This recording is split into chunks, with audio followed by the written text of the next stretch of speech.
fatal heart impacts, past painful scars. In fact, I blast tasteful bars and pass. I back up my actions, fact don't ask, grab reactions, jacked attack with every word, then act with class as they hear me snap. I got nothing to lose, cause I fought and felt the bruise. Now I'm not the one confused, call the shots and they produce. I ain't lost, I'm finally loose, pick a new silver excuse. I need the views to boost me to a new abuse of being used. Everybody wants a piece now, y'all can rest in peace now. You're dead to me, so peace out. Remember, you're discreet out. Get ready for defeat now. Alrighty. Hello everybody. This is Show here, and before we do begin this Show mini shot, I do want to say something. This series is going to be rapidly different from what you guys are going to expect. Now, I believe I posted on my community tab some details about it, but let me go into further detail before we do begin. In this series, about, let's just say, somewhere between 3 and 7% of humanity, they do possess mutations, or quirks, you could say. Now, this is the third to moving on to the fourth generation, meaning that Deku, he's actually either a second or third generation mutation, meaning that he either got it from his parent or his grandparent. And there's even the possibility that he himself is the first person in his family to manifest a quirk. Now, with all those guidelines set for the way this series is going to go, there is the problem that, all for one, he is now a normal person who died in the past. Meaning that many different people, along with All Might, they actually aren't themselves in canon. They're either quirkless or possess a different mutation, you could say. And there's even the possibility that they possess lesser mutations, meaning a version of their quirk, but to a less extreme degree, as seen in the manga and anime. Now, with that being said, in this series, Momo is actually quirkless. That's not a sentence I thought I'd say, but okay. Now, with that out of the way, there is also Deku's quirk. Deku's quirk is very, very simple. It's one that is quite easy to understand. It's called Hunter, or another word could be called Tracker. Deku prefers the other name for it, though, since Hunter, Tracker, you name it. He just likes it. Now, with that, his quirk ability is quite simple. If he makes physical contact with an object and or person, he knows where it's at all times. And the amount of focus he does have for that object or maintain on it, the longer he can track it for. The greater distance between it, the more harder it does get. Now, one caveat to this ability is that if it does go out of Deku's range and Deku does eventually reappear within the range, he will be able to relink or retrack this object. However, the establishing connection again will actually cause a bit of pain for Deku. Now, think of it like psychic backlash, where you get a nosebleed. Anyways, with that being said, we actually will start with Deku. Whenever he was born, it wasn't really all that bad. Growing up, life did seem different. There was the struggles of his family. His family, or at least his father, was diagnosed with a quirk whenever he was younger. He wasn't really a kid, you could say, but he was more or less a man. And upon them doing work, they found it. And Hisashi, many things happened. He was fired from a very well-paying job. And along with that, there was actually with Inko. Inko didn't mind that Hisashi was ridiculed and even sometimes beat and hurt. People don't like the freaks, so they try to make an example of them. And Hisashi, eventually, whenever one of these beatings did happen, they kind of went a little too far. They collapsed one of his ribs and it punctured his lung, filling it with blood, and he died, as Inko was left to take care of Deku. As well, she's the widow of a guy with a quirk, and she also does have a child with said guy. With all that put together, you have a problem. She's there to fend for herself. She has the money that does remain from Masashi's job. But then there's also the fact that she's trying to take care of a baby. She can't really hide very well. It's on public record her and Masashi were married and that he had a quirk.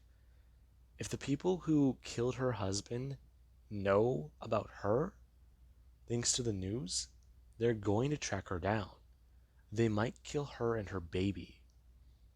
And this startled her. This sent her in a full-on panic mode.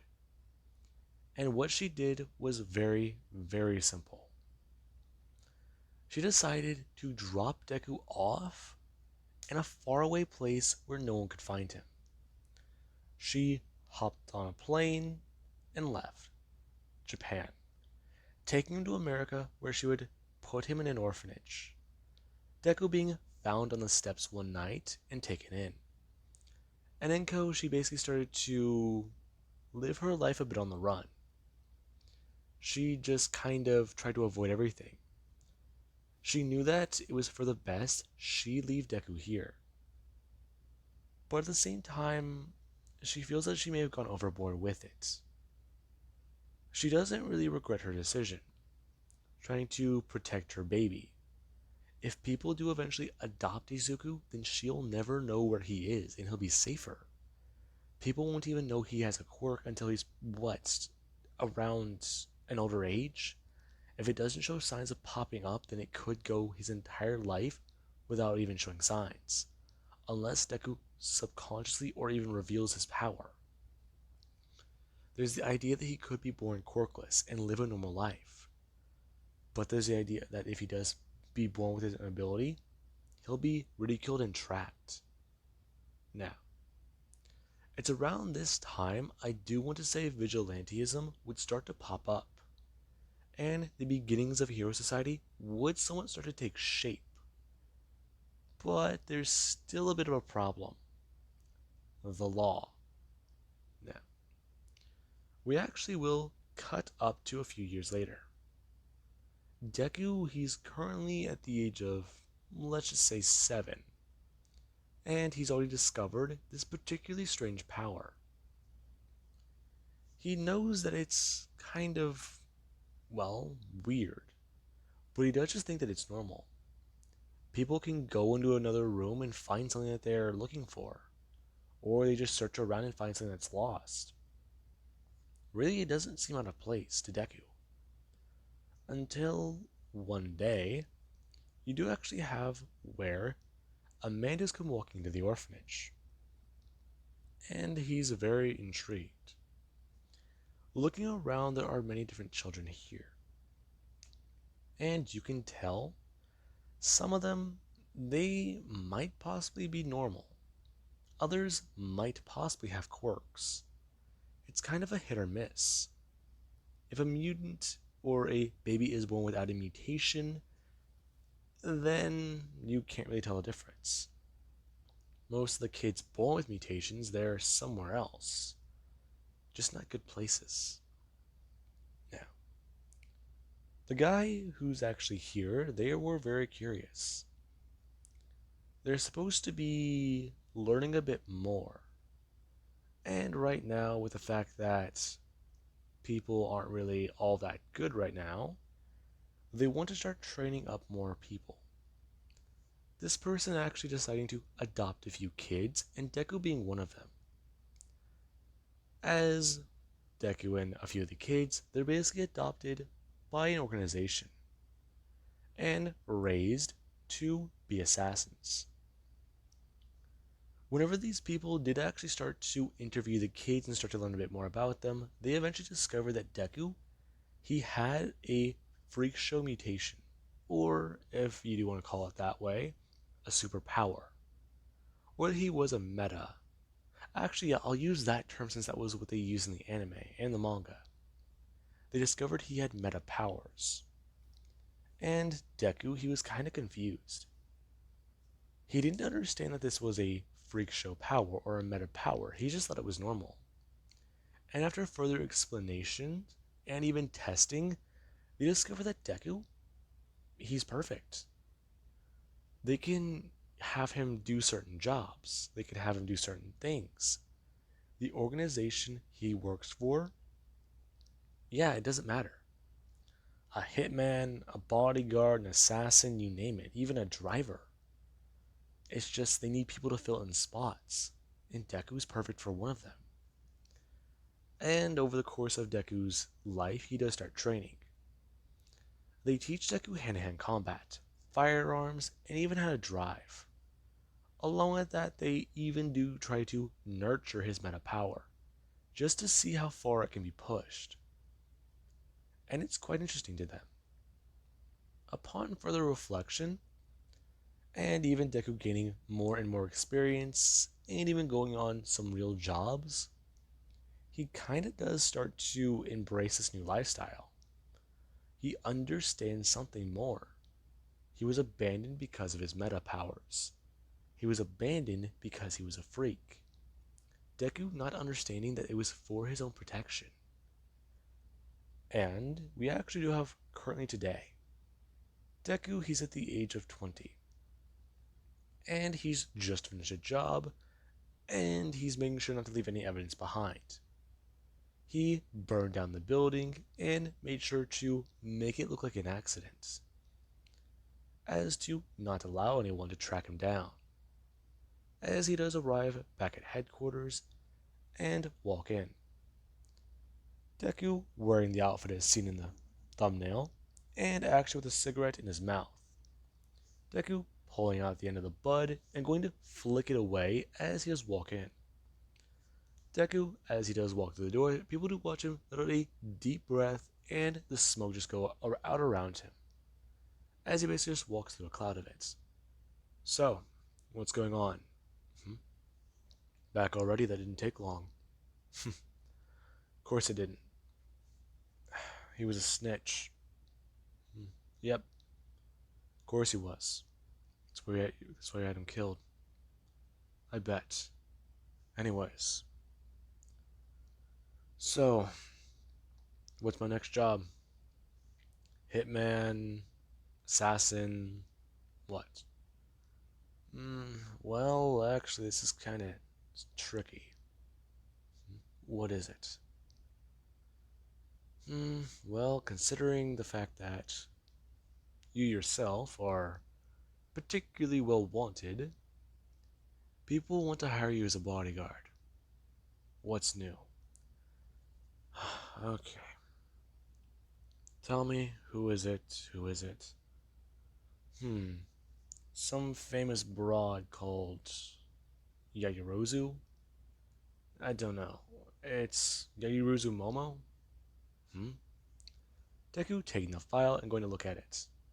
As it is talk about how it's a Japanese file. You read it Momo Yaoyorozu, last name first. Or, well, first name is last, and the last name comes first. The person kinda surprised. As Deku, he looks over the file and sees exactly what's going on. Right now, there's a beautiful young woman who's looking to hire him as a bodyguard. Apparently, she's the heir to her father's fortune.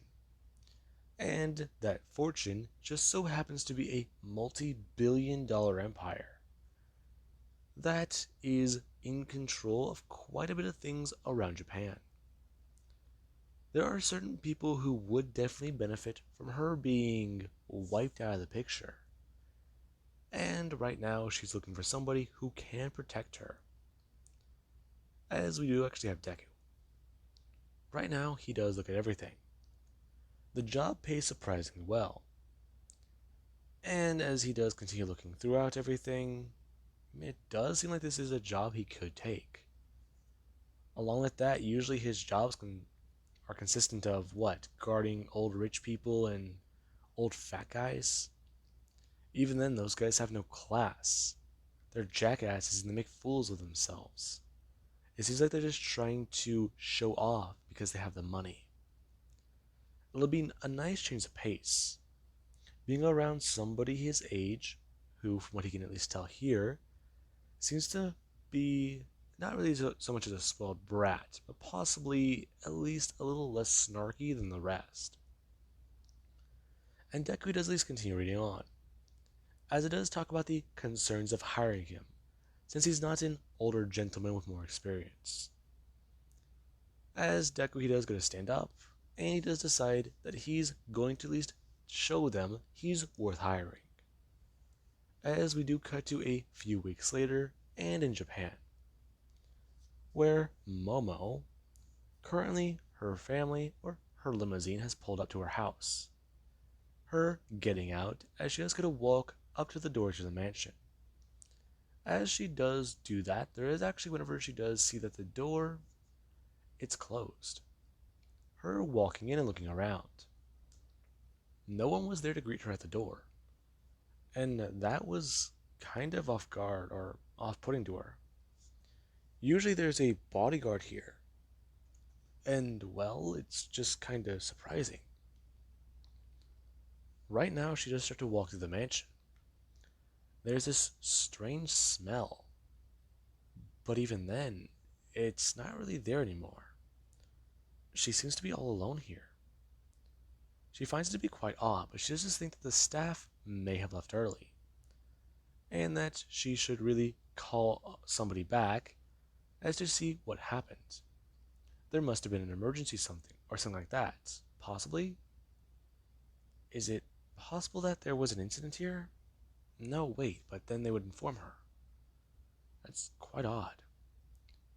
This as she does walk into the private study to the mansion. As she does walk in, she does start to do a few things.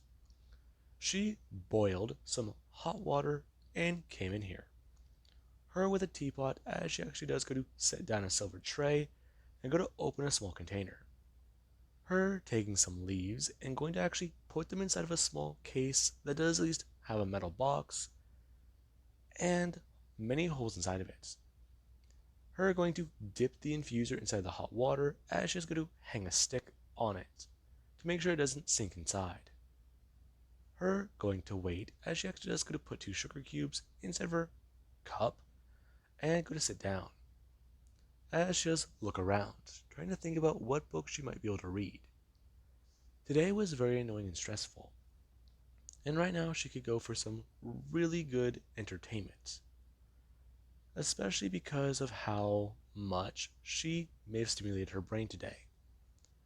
And right now she just wants to sit by a fire and read a book, with a nice cup of something warm. As she actually is thinking that there is one of her Deku, he does walk up beside her and go to hold out a book.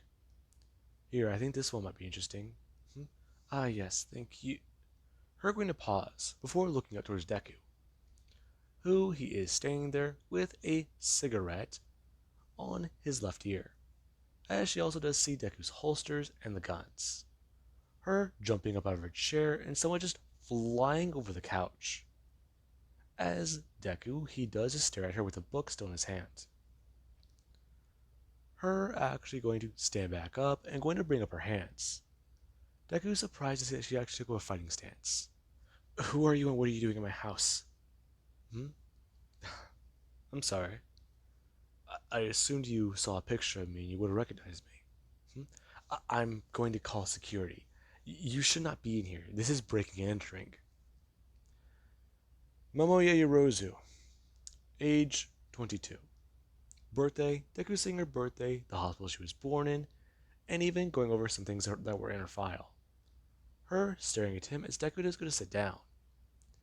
Him actually going to bring his hand up, grab a glass, and going to actually put 2 scoops, or at least sugar inside, before going to take the tea thing and going to actually pour himself a cup before stirring it. Him going to lean back as he does go to at least say that that's all the information he does know about her. That still doesn't explain why you're here. Now, she's going to pull out her phone, as Deku does finally go to bring up his hands. My name is Izuku Midoriya. Hmm? Izuku Midoriya? Or he wouldn't really be called Midoriya. We'll say that his name is still Izuku, but his last name is vastly different. So, hmm, what's a name I can come up with?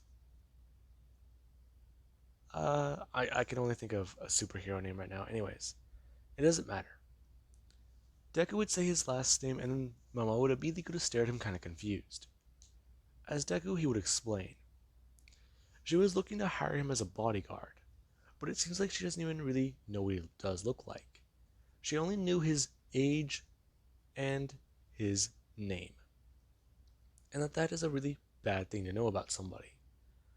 But lucky for her, he's gone well above her expectations, and he set up his own personal little test to show his skills.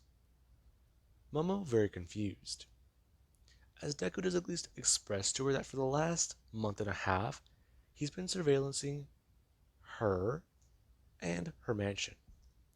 He broke into her house multiple times to learn her routine and even grab her schedules, copying data off of her computers, avoiding her security teams, and actually shutting off surveillance. As she's kind of confused. Deku explaining that earlier today he came to the mansion with a tranquilizer gun and took out most of her staff.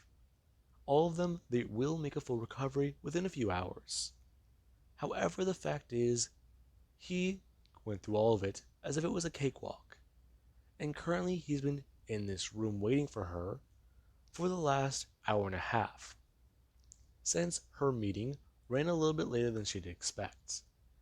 He expected her back here about an hour ago, and Momo, she's kind of surprised, as she has learned that Deku, he's apparently been in the room the entire time, and she didn't even realize he was here.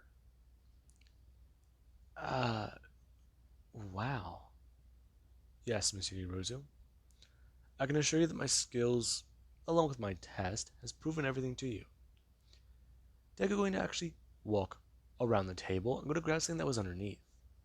Momo, confused, as Deku just pull it out and go to actually set down the briefcase, informing her that this is everything he took from her mansion.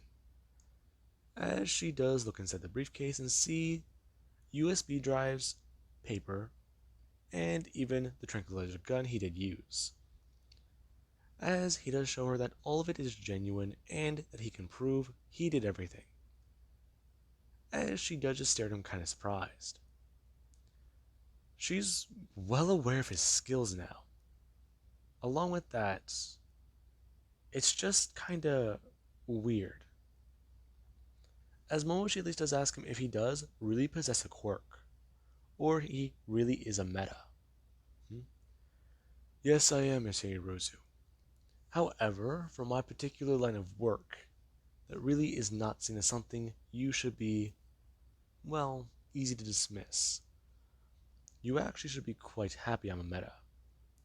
Especially because it does mean I will be able to protect you a lot easier with my powers. Well, that is quite good. I am quite happy I decided I was going to pick you. It's understandable, Monsieur Hirozu. However, I can tell you do have questions. I will be happy to provide answers to them, Monsieur Hirozu.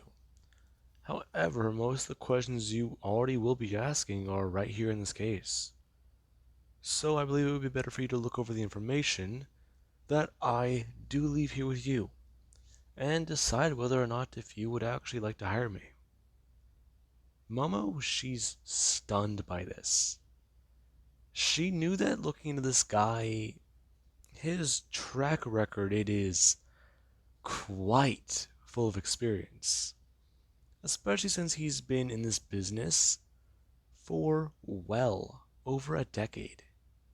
Which is saying something considering that he's a younger man. He's 22. So that would mean he's been in the business of bloodshed for over 10 years. And Momo, she is smart. She can piece it together.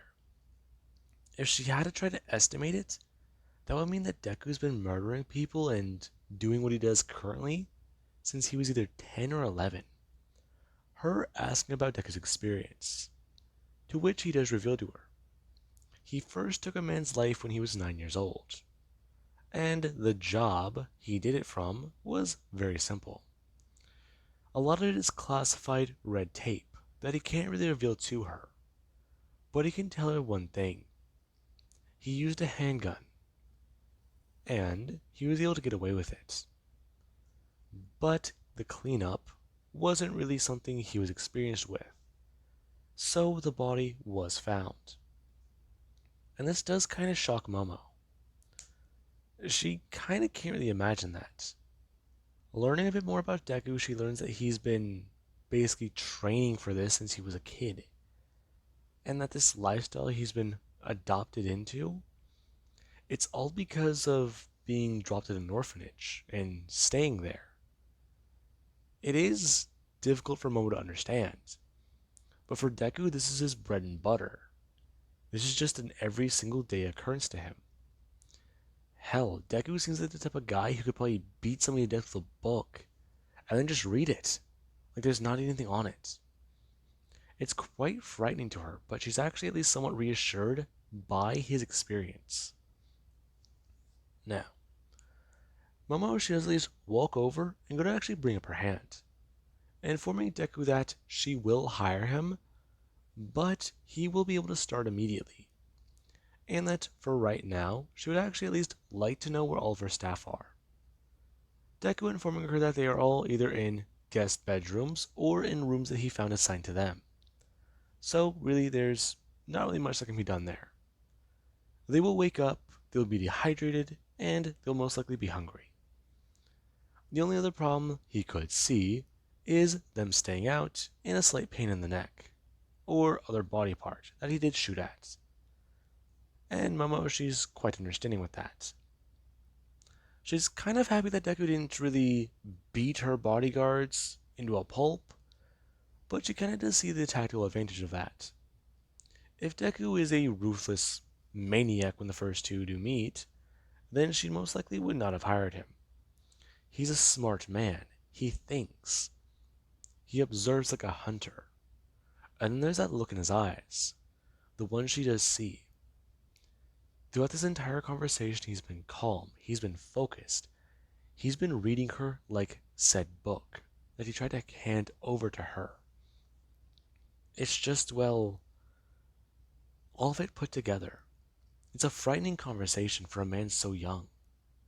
Well, it's a frightening combination for a man so young, but it does at least reassure Momo.